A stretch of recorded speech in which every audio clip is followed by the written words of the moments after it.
कमाने वाली बहू। माँ, तू हमारे साथ मुंबई चल। बाबा थे तब बात अलग थी, अब तू इधर गांव में अकेली कैसे रहेगी? बेटा पवन बोला। मैं सोच में पड़ गई। दिल का दौरा आने से पति की अचानक मृत्यु हो गई थी। मैंने बहुत कोशिश की खुद को समझाने की। 13वीं के बाद सब मेहमान चले गए। बेटा पवन और बहू मिताली दोनों इंजीनियर थे। बेटा और बहू के साथ रहने जाना मत, ऐसी मेरी एक सहेली ने कहा था, क्योंकि कमाने वाली बहू को बूढ़ी सास जरा सी भी पसंद नहीं होती। तेरे वहाँ जाने से उनकी स्वतंत्रता में बाधा आ जाएगी और वह तुझे ताना मार मार के तेरा जीना हराम कर देंगे। जाने दो, भाई जिंदा थे तब उन्होंने अपनी सारी प्रॉपर्टी अपने बेटे के नाम कर दी थी। ऐसी परिस्थिति में बेटा और बहू यह मकान बेच सकते हैं और घर के सब पैसे लेकर तुझे एक एक पैसों के लिए तरसाएंगे। बेटे और बहू के साथ जाने के अलावा मेरे पास कोई दूसरा विकल्प था नहीं। 65 साल की उम्र में मेरे घुटनों के दर्द की वजह से मुझे हमारा राशन दुकान से लाना भी आसान नहीं लग रहा था। 13वीं का पूरा खर्चा बेटे ने उठाया, पर छोटे मोटे खर्च के लिए बेटे के सामने हाथ फैलाना मुझे पसंद नहीं था और हमने बचाए हुए थोड़े पैसे मुझसे खर्च हो गए थे। अब परिस्थिति ऐसी थी कि मेरे पास 50 रुपए भी नहीं थे और यह बातें सोचने में मैं पवन को कोई उत्तर नहीं दे सकी। इतने में मिताली बोली, माँ मुझे बताओ कि कौन सी साड़ी रखनी है, मैं आपकी बैग पैक कर देती हूँ। जब मिताली ने ऐसा कहा तब मैं उसे कुछ कह नहीं पाई। चुप रहकर उनके साथ मुंबई आई। पवन और मिताली यह दोनों मेरा बहुत ख्याल रखते थे। हम सब साथ बैठकर खाना खाते थे। उनकी याद नहीं आनी चाहिए, इसलिए दोनों मुझे बहुत खुश रखने का प्रयत्न करते थे। मेरा 7 साल का पोता रेहान तो दादी दादी कहते हुए मेरे पीछे पीछे भागता था। मैंने कोई सी भी चीज़ मंगाई कि वह मुझे तुरंत ला कर देता था। ये सब देखकर मेरे मन को बहुत शांति मिलती थी। मैं सोचने लगी कि लोग बेवजह ही आजकल की लड़की और लड़कियों को बदनाम करते हैं और कहते हैं कि बूढ़े माँ बाप का सम्मान नहीं करते, उनकी देखभाल नहीं करते। खासकर बहू कमाने वाली होगी तो सास को ठोकरों पर रखेगी। लेकिन मैंने देखा कि ये सारी सिर्फ बातें थीं। हर उंगली की तरह हर बहू सेम नहीं होती। आज सबने बाहर घूमने का प्लान बनाया था। हम सब मॉल में गए। उधर घूमते घूमते पवन और मिताली एक दुकान में कुछ खरीदने के लिए रुके। मैं और रेहान थोड़ा आगे बढ़े।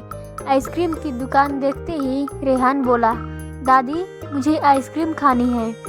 मेरे ऊपर जैसे बिजली ही गिरी, क्योंकि मेरे पास तो पैसे ही नहीं थे। दिन में कभी मुझे पैसे की ज़रूरत नहीं पड़ी, अभी क्या करें? मेरा उदास चेहरा देखकर रेहान वापस बोला, ले लो ना दादी प्लीज़। माफ़ कर बेटा, मेरी पर्स मैं घर भूल गई। मेरे ऐसे बोलते ही रेहान मेरी तरफ एक अलग ही नज़रों से देखने लगा।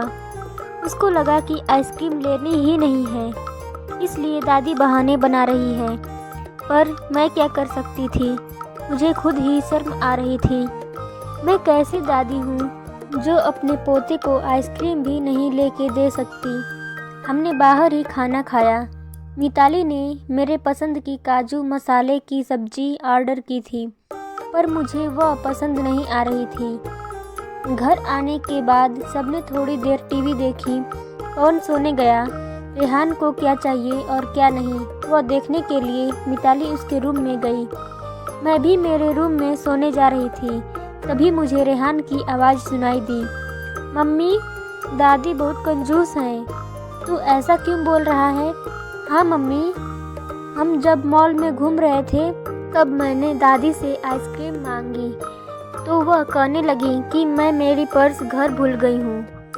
यह अच्छा है क्या मम्मी? कंजूस दादी। रेहान क्या है? दादी के बारे में ऐसे बोलने से पहले तुमने सोचा नहीं क्या? तेरी दादी इस वक्त कितनी दुखी है, तू समझ नहीं सकता। दादी को कितना दुख है। बेटा दादी और दादाजी गांव साथ में रहते थे। तभी अचानक दादाजी हम सबको हमेशा के लिए छोड़कर चले गए। जिस व्यक्ति के साथ हम 24 घंटे साथ रहते हैं, साथ उठना बैठना, खाना पीना हम साथ करते हैं, हम सब अपना दुख सुख बांट सकते हैं, लेकिन वही व्यक्ति जब अचानक हमको छोड़कर चला जाता है तो कितना दुख होता है, तू अभी नहीं समझ सकता। सोच, अचानक तेरे मम्मी पापा तेरे से बहुत दूर हो जाएं, इतने दूर हो गए कि वो कभी वापस नहीं आए, तब तुझे बुरा लगेगा कि नहीं लगेगा, बता। नहीं मम्मी, मैं तुम दोनों के बिना नहीं रह सकता, रेहान बोला। बेटा फिर सोच, तेरी दादी बिना तेरे दादाजी के कैसे रहती होंगी। ऐसी परिस्थिति में वह अपना पर्स घर भूल गई होंगी। तूने उनको कंजूस कहा, उनका प्यार तुझे नहीं दिखा क्या? जब भी तुझे स्कूल से आने में 5 या 10 मिनट भी लेट हो जाता है, तब वह बालकनी में खड़े होकर तेरी राह देखती हैं, उनके घुटने दर्द करते हैं।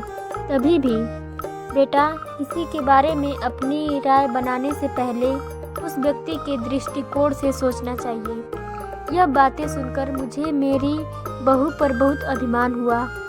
उसकी जगह मैं रहती तो कदापि मैं मेरे लड़के को इतने अच्छे से नहीं समझा पाती। दूसरे दिन सुबह पवन ऑफिस गया और रेहान स्कूल। मिताली ऑफिस में जाते जाते मेरे हाथ में कुछ पैसे देने लगी। ये क्या है बेटा, मुझे पैसों की क्या ज़रूरत है? मैं बोली, माँ, किसको कब पैसों की ज़रूरत पड़ जाए कह नहीं सकते। आप मंदिर जाते हो, कभी दान पेटी में डालो, कभी रेहान कोई चीज़ के लिए जिद की तो आप उसे वह चीज़ ले देना। पर बेटा, माँ, जब यही पैसे पवन ने आपको दिए होते तो आपने मना किया होता क्या? नहीं ना, आपकी बहू भी कमाती है, तो आप अपनी बहू से पैसे क्यों नहीं ले सकती? मिताली का कहना सुन के मेरी आंखों से आंसू आने लगे। जो मेरे बेटा नहीं समझ सका, वह मेरी बहू ने समझा। मेरी बहू जैसी बहू सबको मिले। मैंने भगवान से प्रार्थना की, ऐसी बहू मुझे हर जन्म में मिले। लोग बिना कारण कुछ कमाती बहुओं का दुर्व्यवहार देखकर सब कमाती बहुओं को दोष देते हैं। कुछ बहुएं मिताली जैसी समझदार, सुलझी और बड़ों का आदर करने वाली होती हैं। इस वीडियो पर आपकी क्या राय है, हमें कमेंट करके ज़रूर बताएं। Thanks for watching.